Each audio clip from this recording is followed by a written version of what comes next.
नंतर राज्याचं लक्ष लागलेली सगळ्यात मोठी आणि महत्त्वाची बातमी आपण बघतोय। महायुतीत भूकंपाची शक्यता असल्याचं दिसतंय, कारण कॅबिनेटच्या बैठकीवर सेना मंत्र्यांनी बहिष्कार घातलेला आहे। ऑपरेशन लोटसमुळे, भाजपच्या ऑपरेशन लोटसमुळे शिंदे सेनेमध्ये तीव्र नाराजी आहे। डोंबिवलीमध्ये शिंदे सेनेचे नगरसेवक जे आहेत ते भाजपनं रातोरात फोडलेले आहेत आणि त्यामुळे शिंदे सेना जी आहे ती कमालाची नाराज झालेली आहे। दालनामध्ये सगळे मंत्री आले होते, परंतु ते कॅबिनेटच्या बैठकीला गेलेले नाहीत।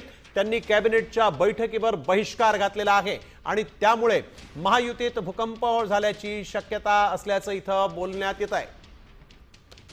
तर या नाराजीचं नेमकं कारण काय आहे पाहूयात। भाजप शिंदे सेना पदाधिकाऱ्यांचा पक्षप्रवेश करून घेत आहे, त्यामुळे शिंदे सेना नाराज असल्याचं कळतंय। विरोधात निवडणुका लढल्या त्याच उमेदवारांना भाजपमध्ये प्रवेश दिला जातोय।